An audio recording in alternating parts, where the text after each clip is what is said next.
football game. I'm at the grocery store. What? I'm at the combination football game and grocery store. Wait, you're at the football game What? and the grocery store?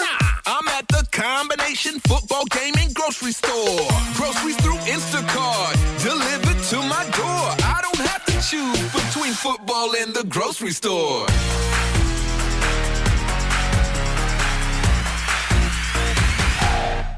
Ghosts, UFOs, Bigfoot, fact or fiction?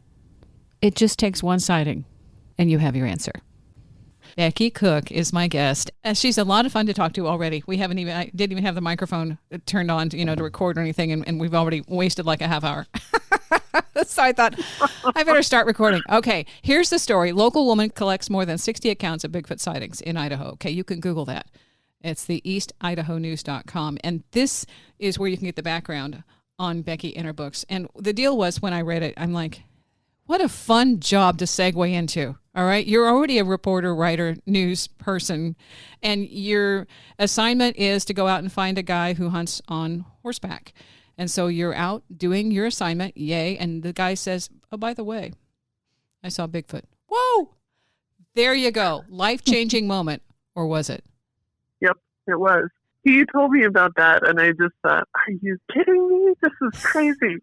So I was writing it all down as fast as he was telling me, because I write everything out in longhand before I type it in. And he's telling me this story, and his hunting partner backed him up. They were out in the middle of basically nowhere out in there's the Frank Church Wilderness and the Selway, and they're right next to each other. They're out in the middle of nowhere and hunting, and he said 2 o'clock in the morning. He's wide awake. He said, I never wake up in the morning, so he said he's laying there thinking, what the heck woke me up, when he hears this Bigfoot scream. And he said it held this same note for about 40 seconds, just solid. And then he's like, what the heck? And he wakes up his partner, and his partner's listening too. And after a while, they heard it come right down to the river. They were on one side of the river. It was on the other side of the river. They said they heard it come right down to the river, and then it went all the way up the river, and then came back down, and then went down the river, and then eventually just disappeared, or, left the area. In between then, they turned on their lights really quick, and they pulled out their guns and got them all locked and loaded, and the Bigfoot didn't come back around, and he said he had a hard time sleeping the rest of the night, and his partner's like, oh, it's just Bigfoot. He's not going to eat you.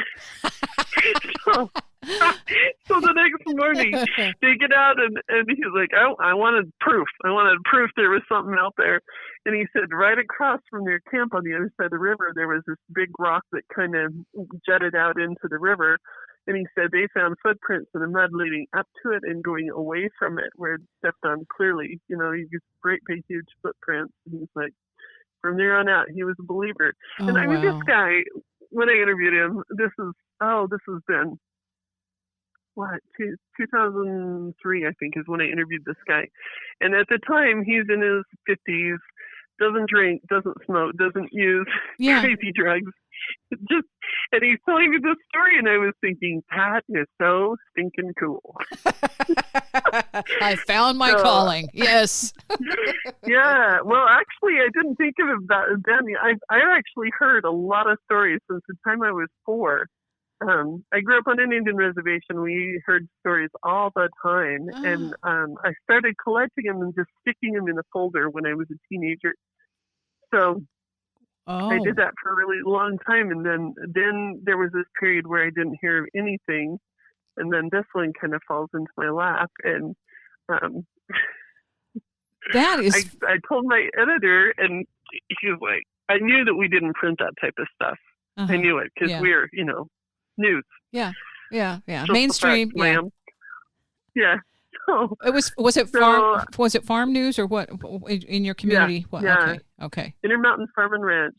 So okay. I just told him, I would never print this, but I told him it was such a cool story. And I told my editor this. This is like the 1st of October that year.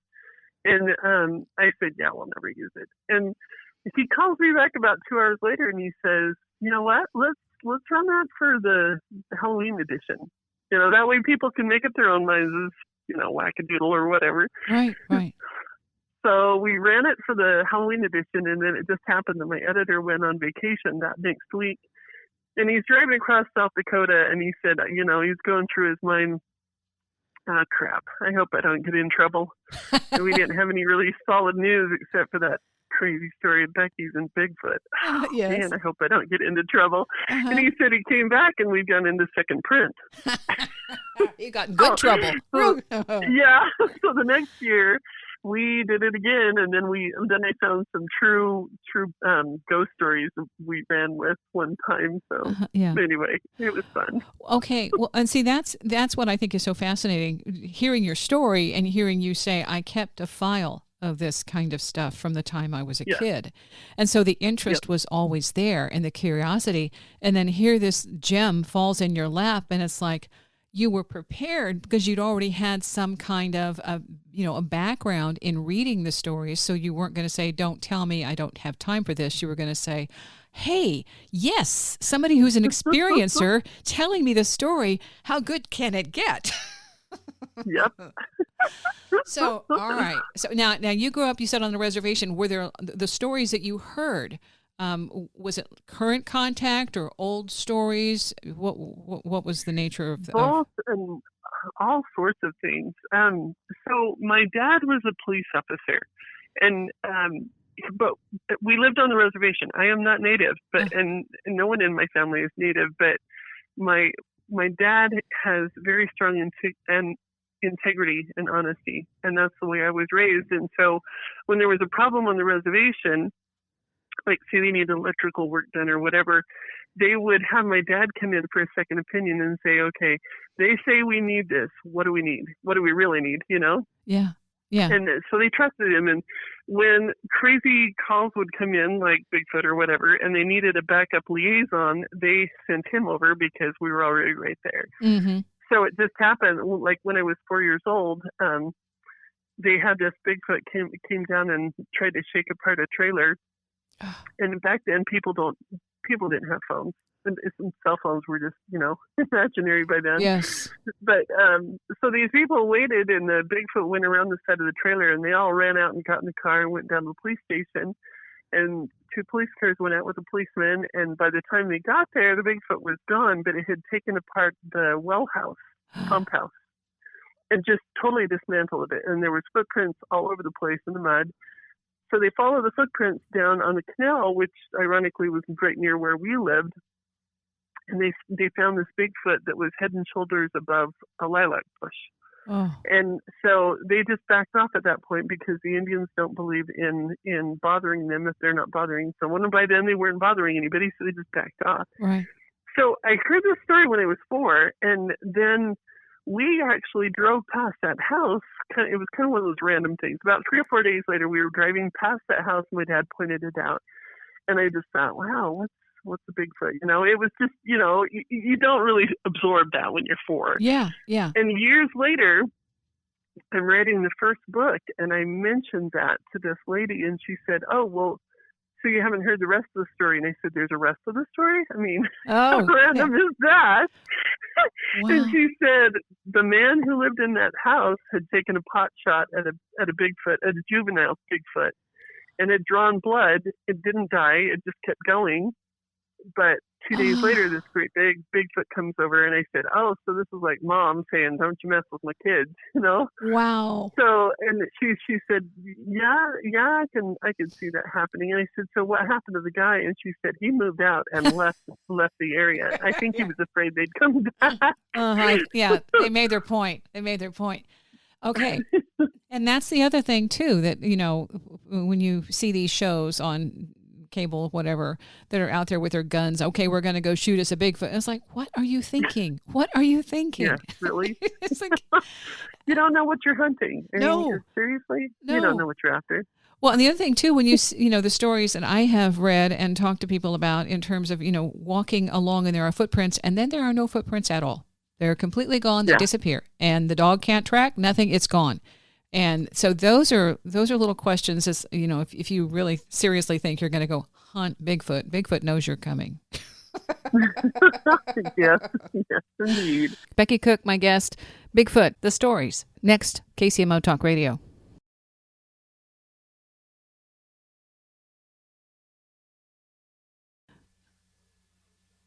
Wendy's Coffee House, KCMO Talk Radio. I had no idea Idaho was so popular for Bigfoot sightings. Becky Cook has written 3 books.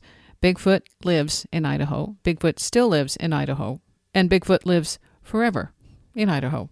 With all the stories that you've collected, and the newspaper article said 60 accounts, are there some that can give us a hint as to what might be in store if somebody goes out camping alone and, I'm just going to say unarmed, so they're innocent, they're not causing trouble, but they might be in a spot that they shouldn't be? 2 actually that stand out to me, and one actually the guy didn't know about Bigfoot. He had heard some story at some point in time, but he's disabled and he has a 5th wheel, and that's what he lives in. And he'd parked it on a friend's property and was doing whatever he was doing inside when he happened to he said he felt somebody watching him, and he turned and there was a Bigfoot staring in the window. And he said the positioning was it had its arm up above its head, leaning against the windowsill with its face like right in close to the window. He couldn't miss it. He couldn't miss it. Yeah. But it freaked him clear the flip out. And so he runs back in the master bedroom, locks everything, and he calls his buddy who had mentioned the Bigfoot. And he's like, "There's this Bigfoot out there." And the other guy's like, "Cool, man." And he was like, "Go out and take a picture." And he's like, "I am not going out there." And he said it took like an hour and a half for his buddy to convince him to just go out and look and see if it was still there. And he said he went out, and of course it wasn't there. And his buddy's like, "Okay, so now you need to leave it some peanut butter." And he's like, "I am not leaving it some peanut butter. I'm not going to bait it and make it come back." Yeah. But he ended up leaving some peanut butter on the edge of like a deck area. Mm-hmm. And he said the next day he goes out and there's some missing, and it's counter screwed. It's scawampus. Yeah. It was screwed up all funny. Uh-huh. And so he's like, "I am not living here." Yeah. Okay. So he packs up his 5th wheel. He moves 22 miles away, and that same night, the Bigfoot came down into his yard again. And I was saying, you know what? I kind of wonder if this is actually a female Bigfoot that's got a crush on you. I honestly wonder. I'm starting to wonder here. Because That's too convenient. Random weird things that happen. When I interviewed him, this had just happened like 3 months before, and he was still having odd things happening all the time. And he said he went out for a drive with his girlfriend.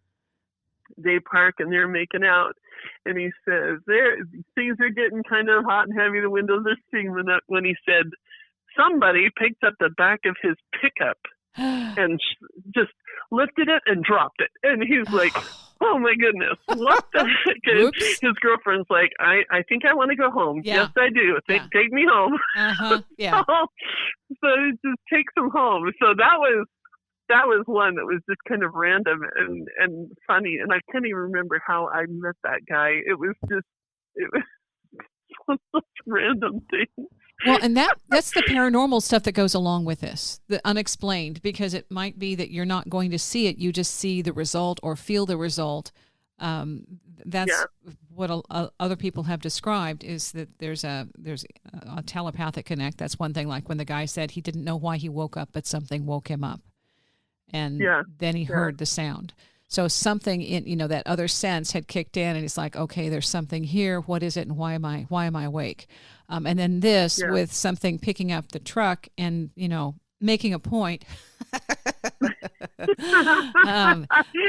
right. I'm pretty sure it was a female. It sounds, especially with the girlfriend interrupt, it's like somebody's jealous. I've got my eye on you, honey. I'm kind of like, well, wait. Uh-huh. Yep. Okay. Yeah, he's told me some amazing things since then, and because he said, you just don't tell everyone. Oh yeah, I saw Bigfoot. People look at you like, and where's the little white coat that's your size? Yeah. He said he and some buddies were sitting out drinking beer around their fire pit. He said, no fire. They're just sitting there chatting. Mm-hmm.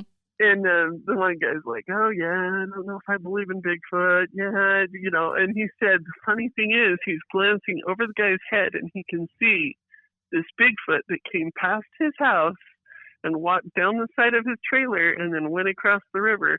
And he's like, I'm just about splitting a gut there, thinking, yeah, you just missed him. Never mind, you just missed him.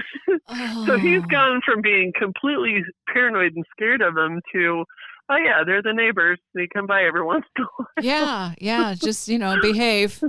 Peanut butter's good if you've got it. Yeah.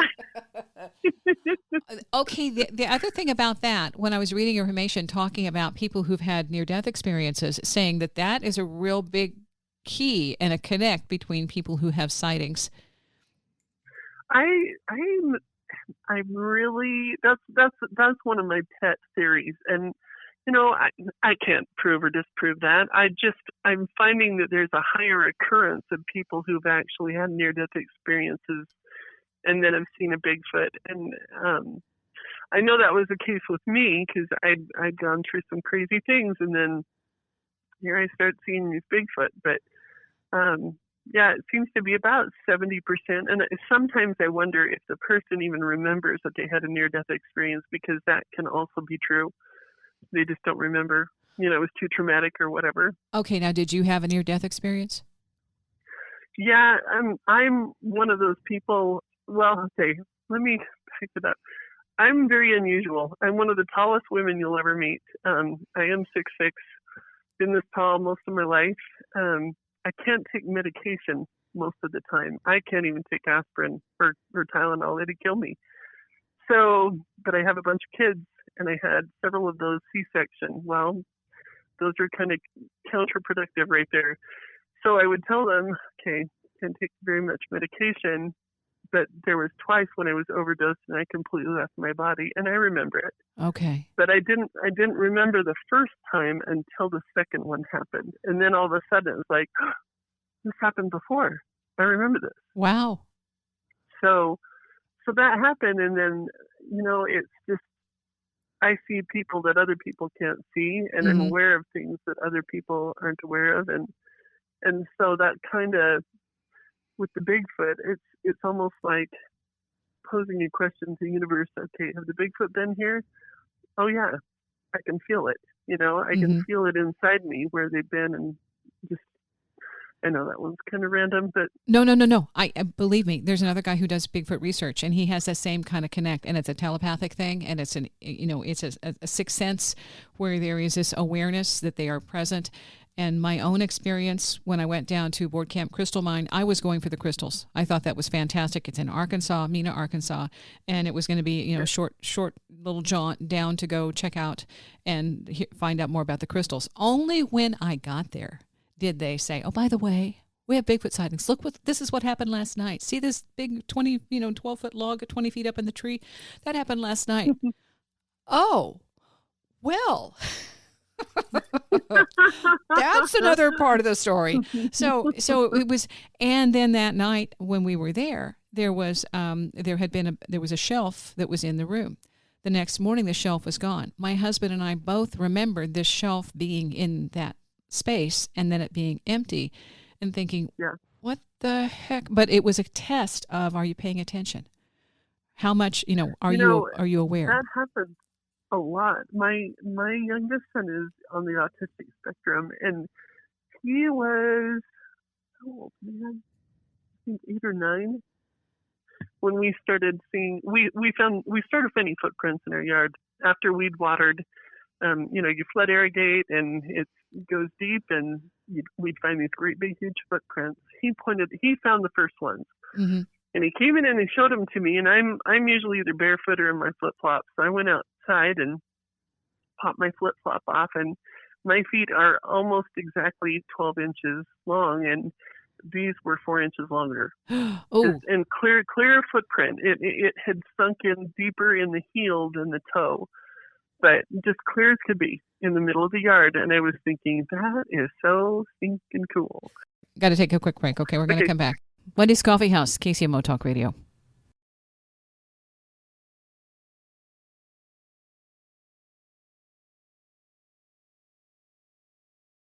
Wendy's Coffee House, KCMO Talk Radio. Okay, it was a cliffhanger ending.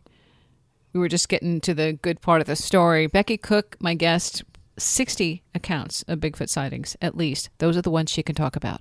So here you are, living in the middle of, I don't know if it's Bigfoot Central, but it certainly is a very popular area known for lots of sightings. And you're living there, and your son says, oh, yeah, once you guys discover that this activity is there, what was that like? I mean, was it kind of exciting? It was really amazing. It really was amazing. Just to have such an amazing relationship, I guess. So my son would do these random things, that only a kid would think of. Like, he came in one day and he's like, Mom, the Bigfoot have been here. And I thought, I knew that they'd been there from some other things, but I said, well, how do you know? And he said, he had this spear, like, javelin thing. And he said, I went out there and I stuck it in the ground really hard so it was standing straight up. And when I went out there today, it was leaning over. I was thinking, only a boy would think of something like that. And then a couple of days would go by and he's like, Mom, the Bigfoot were here last night too. And I said, so how do you know? And he said, I told them that if they came past and I wasn't awake, that they should move my bike. And I thought, okay, this is, something a kid would think of, but all of our bikes were all, in a row. And his had been at the end, and they took it and went around the house and tucked it into, like, the flower bed. Oh, wow. So it's just one of those random things. Yes. They knew which one was his stuff, and exactly. He was actually with me. One of the last times we were there in that area, we were up in the mountains, and there were 7 of us humans and 3 Bigfoot showed up. And my kids were with me and they saw it. But then there was also some adults with us who also could see them. Mm-hmm. And it was pretty amazing because there was a group of them. That really was amazing to me. But the biggest one there, I have no concept of how big he was because we could only see, like, chest and one shoulder and his head. And he was enormous. And we were seeing him 25 feet away. We're close. And that's all I could see because of the foliage and we're up in the trees and stuff. And I just thought, wow, that is huge. Just wow. Huge. Yeah. Wow. And then there were 2 others that were kind of juveniles. I'm assuming they were juveniles because they were all elbows and knees, and you know how teenagers are. That's kind of what they looked like. They were about 22 to 25 feet straight up the mountain from us, directly in front. And the big one was to the right of us, upstream just a little bit. So it was really an amazing thing. And my kids had been with me at different times when we found footprints in just amazing places. And a lot of them, we had talked before, I don't take pictures of a lot of them. I just figure I know what I'm seeing, and I don't feel like I have to prove that to anyone. It's just, I really don't care what you think of me. I know that I'm honest, and I know that I have my own integrity, and it's like I explained to someone, it's like if you were best friends with Elvis and you knew Elvis was going to come visit and hang out and have pizza, you wouldn't exactly tell the media and everyone else in the world, oh yeah, Elvis is going to swing by, because then it ceases to be an intimate thing. It becomes a big carnival. Well, the other thing too is that sometimes when we try to take pictures of these kinds of things, they don't appear. And I think it's because it's a different dimension. And so we're able to have the experience one-on-one because at that moment we're shifted into that space. And the camera may not capture that, or it may, but it may not develop. And so that's the other thing too. So then again, here you've tried to do something that is really not going to work because it operates under a different set of laws, physics than we currently understand. A lot of times it doesn't matter how much proof there is until someone is ready to actually accept that happens. They will deny anything that is, hidden in plain view. It can be right there, and yet, no, because it's too frightening, and it really upsets what their framework is enough that it would cause a whole lot of turmoil. So I had a guy like that. I had been told about this guy who might have had a possible Bigfoot sighting, and he's a world-renowned hunter. He He actually holds the record for black bear kills in Pennsylvania. But he leads people on hunts all over the world. He's gone to Europe, he's gone to Asia, he's gone to Africa, and he's just a short little dude. He's like 5 feet, nothing. And he is out in the woods. I would guess maybe 90% of his life is spent out in the woods. And so I went up to talk to him one Friday, and he was telling me, he's like, I don't think I've seen one, but I'm pretty sure I heard one.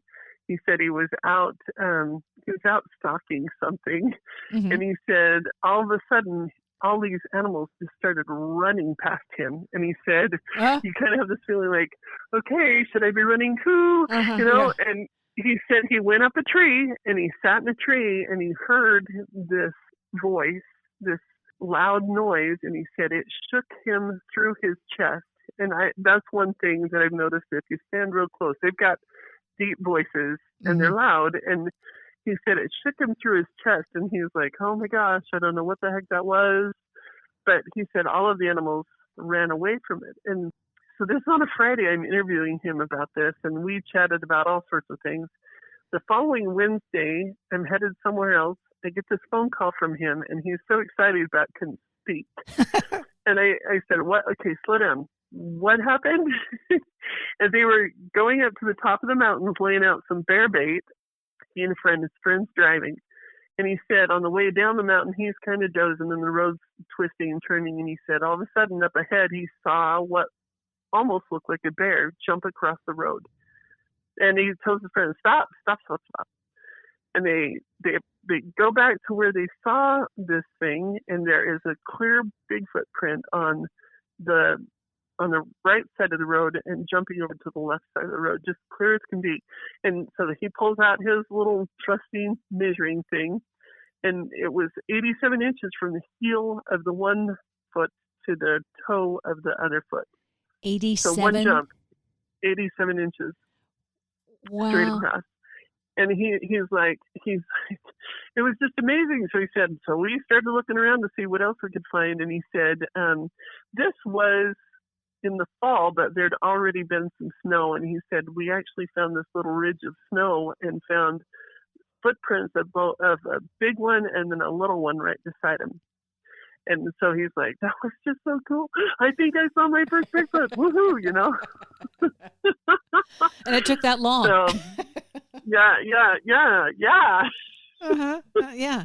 Well, because you would think, people who are immersed and really, really in that area would see. But again, that near-death thing that we mentioned a little bit ago, and the fact that some people can see and others can't, is, I think, it's a big clue. Yeah. It's a clue. And it says it doesn't mean there's any negative thing about that. It just means you're a different frequency or vibration than what is happening right alongside you. And until you're in that space, you're not going to see it. So I guess we should all, I don't know, maybe we should get into that space or not get into that space. I'm not going there yet. Well, too, if you just don't believe it, or if you just don't want to believe it, I think it takes more proof to actually change your mind, and you will find logical things to say. Well, that wasn't a Bigfoot. That was a bear with big feet. No, it's clear footprints. In fact, this guy, I've taken other pictures back to him and said, okay, is this a bear? Is this a Bigfoot? And he'll say, no, that's a bear. You can tell by this, padding and whatnot. Mm-hmm. Pretty cool. But when I first saw my first Bigfoot, you and I had been talking about how your mind just cannot grasp sometimes that you're what you're seeing. Yeah. Yes.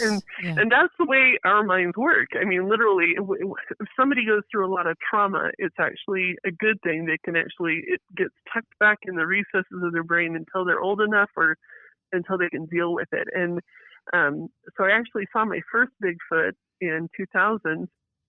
I was pregnant with my youngest son. Mm-hmm. And when we go camping, we read books. So I was reading through this series of books, and I would read until my voice gave out, and then I'd tell the kids, okay, you got to go to bed. So it was like 11:30 at night, and the kids were all in in bed, and I was just about ready to drift off when I heard something in our camp, and Okay. I thought, We're going to take a quick break. This is a perfect time. This is like a camping story. You know, when the ghost is about You ready know? to do something, you take a break. Oh, no. Wait. Okay, Wendy's Coffee House, KCMO Talk Radio. Wendy's Coffee House, KCMO Talk Radio. Becky Cook, we've talked about the fact that she was aware of Bigfoot from the time she was 4 years old, had heard a story, okay? Was writing just your regular conventional kind of stories. Then this Bigfoot story happens and changed her life. And we're glad because now you can come out of the closet with your collection. How's that? Okay, so it was just waiting. Okay, well, you've got a few books too, and her website, you can check it out, bigfootlives.com. All right. So you guys are out camping. You read till your voice gave out, and then you're all of a sudden you hear something? So everybody else is asleep, and I am just drifting off when I heard something in the camp, and I thought, my thought goes through my head, crap, Becky, you didn't pick up the veggie scraps. And, there's bear out there. There's moose. I was a little more worried about the moose. Yes. You just don't know what's out there, and I should have picked up the scraps. So I unzipped the bottom of the tent, and I'm peeking out there, and I saw this being that was bent over, and its back was level with the top of the table. So it's bent over, and that's where its back was even with the picnic table, and it's eating these scraps. And I thought, what the heck? You can see the moon was bright enough. You can see like a strip of whitish or silver going across its back. So of course your mind is like, badger or skunk. And I'm thinking, ain't no way. That's a badger. It's too big and way too big for a skunk. And so I'm thinking, I don't know what it is. So I yell, what are you doing out there? Oh, God. Okay. And it was the craziest thing. It put one hand down and it just started running on 2 feet, just like a football player does. They'll put one foot down, one hand down. Yeah. And off it went. And it just ran. And I was like, I have no idea what that was. I absolutely have no idea what that was, even though I'd been collecting these stories. It had been a while since I had actually seen or heard of any of the stories, so my mind wasn't going there. Yeah. So I just kind of put that away in the back of my head, and I really didn't even pull it out until I started finding the footprints in the yard. And then I would be sitting, late at night, I'm thinking, Bigfoot. And it occurred to me, oh, yeah, you actually saw this one when you were going camping. And it really made me wonder.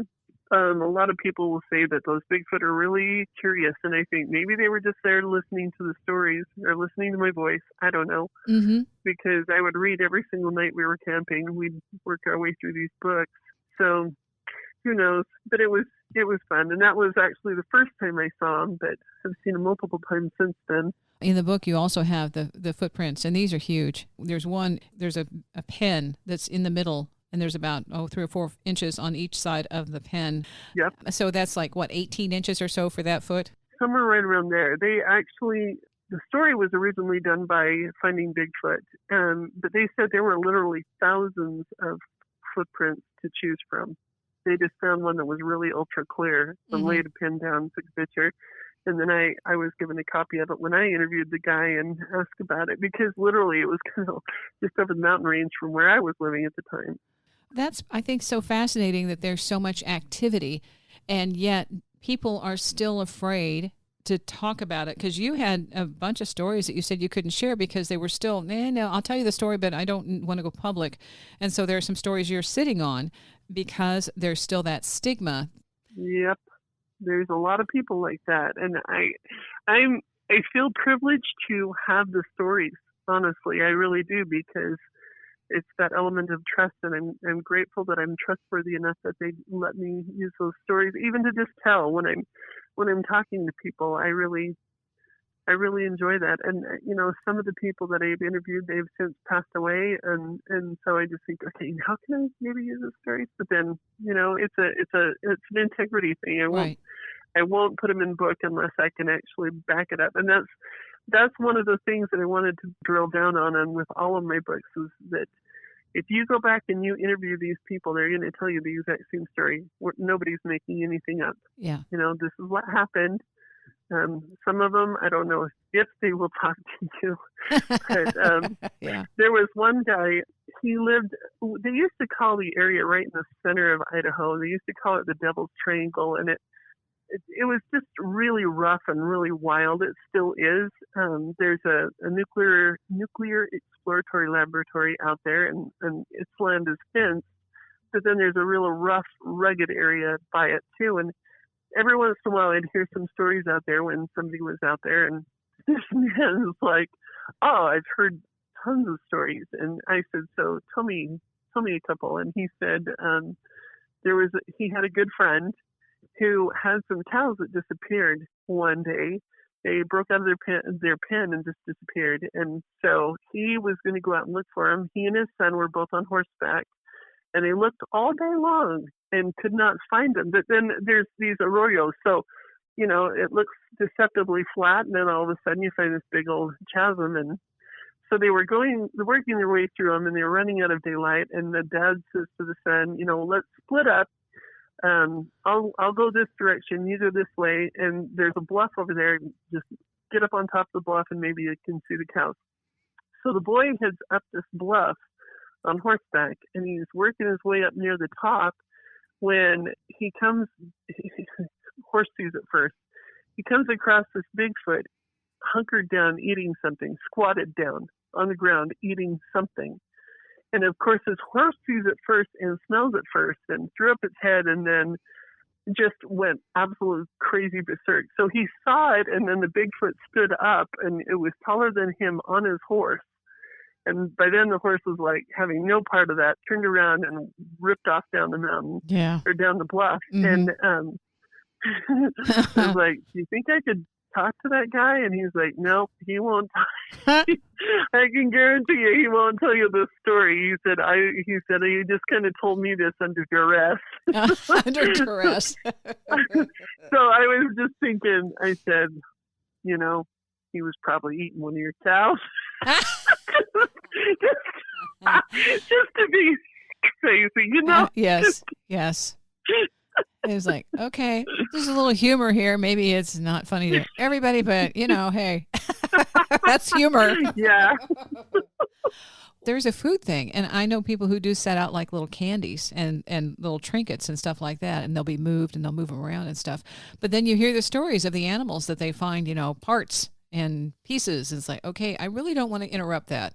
Yeah, I have a good friend who's Indian, and she was saying that she has heard of people who have left everything from food to liquor for them. And as a Native American, that really, really ticks her off because she said, it was the white guys who brought in the liquor that messed up the American Indian. And why the heck would they want to do that? Plus, if there comes a day when your paycheck is a little slow and you don't leave the liquor out there, what type of damage is going to happen to you? We want our beer. Yeah. You're upping the ante there.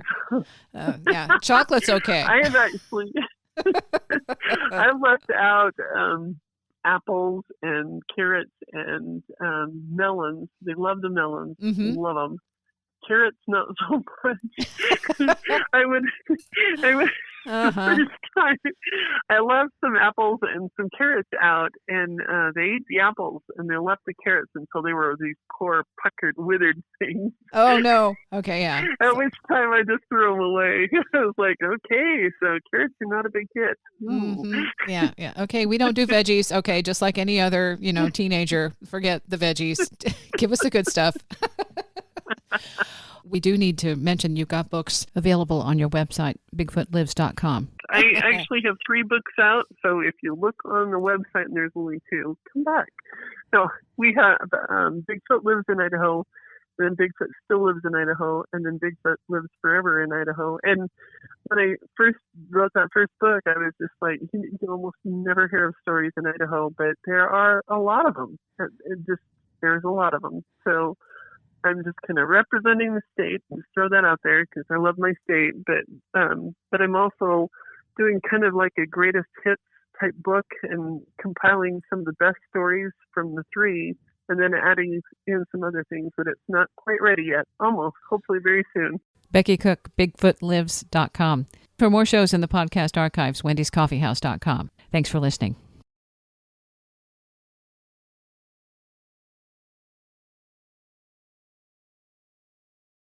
When things feel a bit chaotic, Instacart helps deliver milk and sausage. Add a little life to your cart. Get stuff from literally all your stores, from baby wipes to albacore. Add a little life to your cart. Instacart helps get your groceries. Your first 3 deliveries are free. Download Instacart. Add life to cart. Terms apply.